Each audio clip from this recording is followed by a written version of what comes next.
নমস্কার, আমি রাজেশ সনাতন হিন্দু ইউটিউব চ্যানেল থেকে বলছি। আজকে একটা বিশেষ খবর প্রকাশিত হয়েছে, সেটা আমি বিশ্বাস রাখি সকলেই মোটামুটি খবর পেয়েছেন, জেনেছেন। যারা জানেননি তাদের উদ্দেশ্যে এই প্রতিবেদনটি করছি। এটা গুরুত্বপূর্ণ প্রতিবেদন।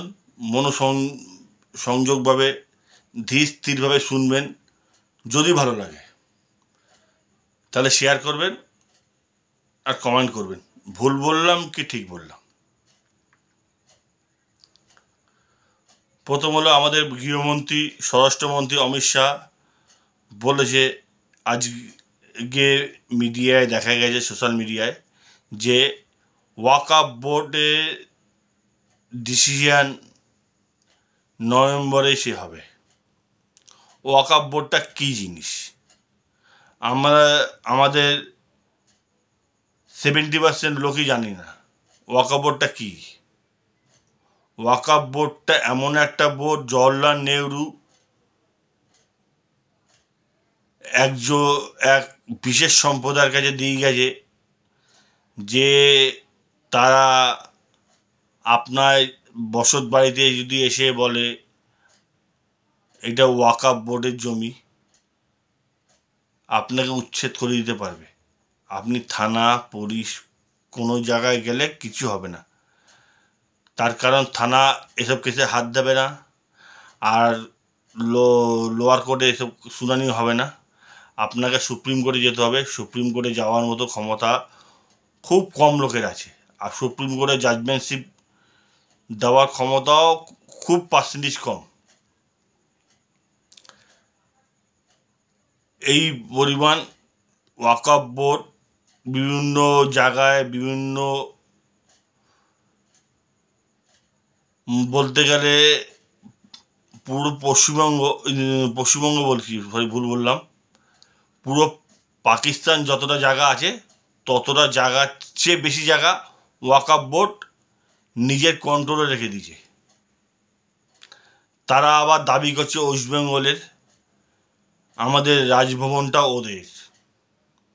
মহামডার্ন সমর্থকদের বলছি, মহামডার্ন ক্লাবটাও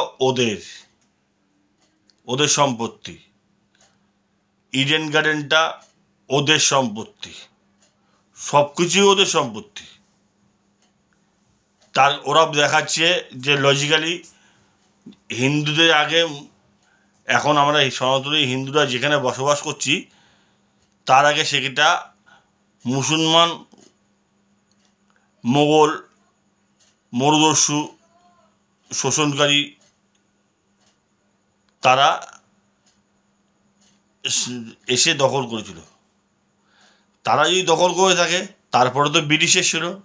ব্রিটিশরা তো বলেনি এটা আমাদের। তারা শাসন করেছে, শোষণ করেছে, নিপীড়িত করেছে, অত্যাচার করেছে, চলে গেছে। তার অবদান আমাদের জাতির পিতা, আপনারা বলেন, আমি বলি না, গান্ধীজি আর গুরুদেব সুভাষচন্দ্র বসু, এর ভয়ে ব্রিটিশরাও চলে গেছিল। ব্রিটিশরা কিন্তু ভিক্টোরিয়া হাউসটাকে বলে না, ওটা ওদের সম্পত্তি।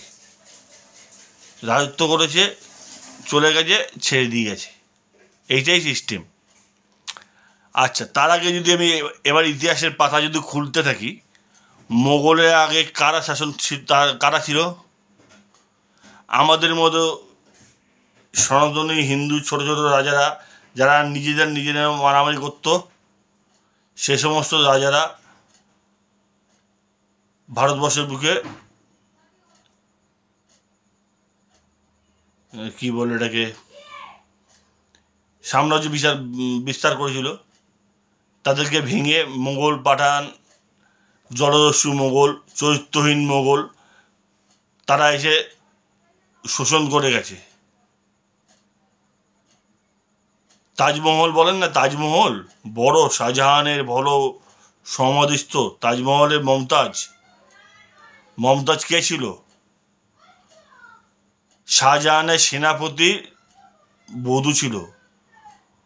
এতই তার প্রেমে পড়ে গেল যে শাহজাহান তার সেনাপতিকে মেরে মমতাজকে বিয়ে করলো।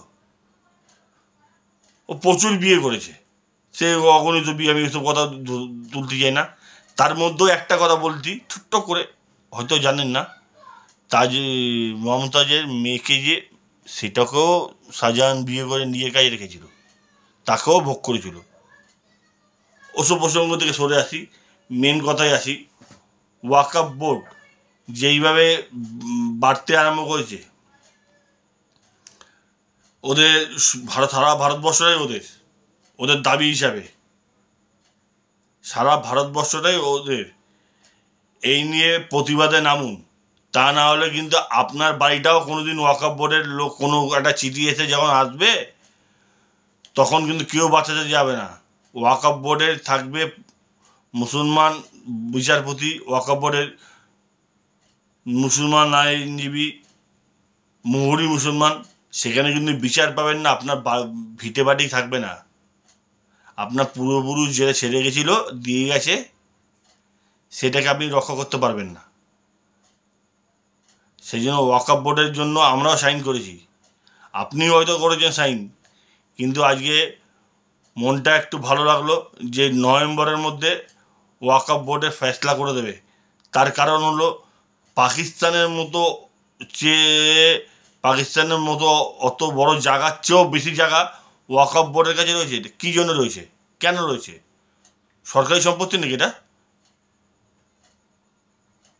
বেসরকারি সম্পত্তি। কোন সম্প্রদায়ের কাছে রাখবে কেন? সরকারের কাছে থাকবে। সরকারে আমাদের আব্দুল কালাম, যে মিসাইল ম্যান, তাকে তো হাত জোর করে প্রণাম করি সকালবেলা, তার নামে তো কিছু বলছি না। যারা এই সমস্ত কথা বলছে, রাজভবনটা ওদের, ইডেন গার্ডেন ওদের, পশ্চিমবঙ্গের বুকে মনমান ক্লাবটাও ওদের, সবই ওদের। তাদের মঙ্গলের আগে কে ছিল? তারও আগে কে ছিল? সম্রাট অশোক ছিল। তাহলে আমরা কি বলবো?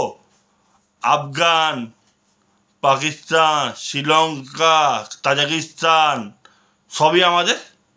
সনাতন হিন্দু ধর্ম তো এগুলো শেখায়নি, সনাতন হিন্দু ধর্ম তো এগুলো বলে না। বেশি ওরা ভালো না, ভট করে পড়ে যাবে, ফট করে গুলি যাবে, ভট করে পড়ে যাবে, ফট করে গুলি যাবে। এইটা নিয়ে আপনি আপনার উত্তরসূরিকে জানান ওয়াকফ বোর্ডটা কী জিনিস। শেখু মাকুরা তো কোনোদিন কিছু বলেননি, জানতেও দেয়নি। আর কংগ্রেসের গাত্র দেওয়া হচ্ছে, কেন? ভোট ব্যাঙ্ক কমে যাবে, ওদের সোর্স অফ ইনকামের টাকা কমে যাবে, সেই জন্য ওদের গাত্র দেওয়া হচ্ছে। যেইভাবে এটাকে ক্যান্সেল করার চেষ্টা করছে, ভেস্তে দেওয়ার ওয়াকফ বোর্ডের ডিসিশনটা, সবাই মিলে একত্রিতভাবে ওয়াকফ বোর্ডে এই দ্বিচারিতা জন্য সোশ্যাল মিডিয়ায় আওয়াজ তুলুন। এটা বলতে চাই আমি, আপনাদের ঘরের ছেলে, নিজের ছেলের মতো, দাদা, ভাই, বন্ধু, সমবয়সী, যাই বলুন, কথাটা কি ঠিক বললাম? যদি ঠিক বলে থাকি তাহলে ভিডিওটাকে শেয়ার করবেন, আর ভুল বলে থাকলে কমেন্ট করবেন আমি কোথায় ভুল বলেছি। আর ভালো লাগলে সাবস্ক্রাইব করবেন, কারণ আমরা হিন্দুরা কোনো হিন্দুকে সাবস্ক্রাইব করি না, কাউকে উঠতে দিই না। সত্যি কথা সত্যিভাবে বলি তো, কোনো এডিটিং ছাড়া। সেই জন্য হয়তো আমার ভিডিও ভিউয়ার্স কম হয়, তাতে আমার কোনো যায় আসে না। আমি ইউটিউব দিয়ে টাকা ইনকাম করতে আসিনি। আমি সারাদিন খেটে আমার ঘরের জন্য ডাল ভাত দুটো নিয়ে আসতে পারি, আর মাথার উপর ছাদ আছে, বাবা করে রেখে গেছে, তাতে আমি খুশি। তা না রাত্রি দুটোর সময় ভিডিও করব, একটা সময় এসে স্নান করে খেয়ে দিয়ে উঠে শরীর দেয় না, তাও বলতে হয়। তার কারণ সারাদিন সময় পাই না, কাজের মধ্যে থাকি, গরিব বাড়ির ছেলে তো, সেই জন্য কোনো এক্সট্রা অ্যাডিশনাল অ্যানিমেশন দিয়ে দেখাতে পারি না। ডকুমেন্টেশনগুলো যেগুলো বলছি সেগুলো আপনারা সোশ্যাল মিডিয়ায় দেখেন, সেটাকে আমি দেখাতে পারি না আমার নিজের চ্যানেলে। তার কারণ আমার কাছে অত পয়সাও নেই, ইকুইপমেন্টও নেই, আমার নলেজও এখনও অতটাও হয়নি। সেই জন্য বলছি সবাই সনাতনীরা ওয়াকফ বোর্ডের এগেস্টে ইউনাইটেড হন। ও আর একটা কথা বলতে ভুলে গেলাম, ওয়াকফ বোর্ডের কোনো সদস্য শুনতে পারলে আমি খুশি হব। এটা যদি কেউ পাঠিয়ে দিতে পারেন তাহলে আরও বেশি খুশি হব। হিন্দু সেনা নাম শুনেছেন? ওয়াকফ বোর্ডের লোকেদের বলছি, হিন্দু সেনা নাম শোনেননি? সে কিন্তু বলেছে আজমের শরীরটা আমাদের। এবার কি করবেন চিন্তা করুন একটু। এইভাবে রাখলাম, ভালো লাগলে পাশে থাকবেন। ভারত মাতার জয়, সনাতন ধর্মের জয়। ঈশ্বর সকলের মঙ্গল করুক, এই কামনা নিয়ে রাখি। শুভরাত্রি। কালকে মহালয়া, মানে কালকে মানে আজকে মহালয়া হয়ে গেছে টাইম। এই বলে শেষ করলাম ভিডিওটা।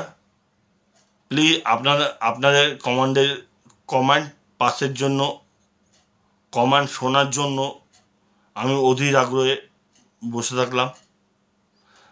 এরপর আপনারা কি করবেন? একজন হিন্দু হয়ে আরেকজন হিন্দুকে এগিয়ে দেবেন না পিছিয়ে দেবেন, সম্পূর্ণ আপনার ব্যাপার। এখানে আমি আর কোনো জাজমেন্ট নেবো না, আর এক্সট্রা কোনো কথা বলবো না। ধন্যবাদ।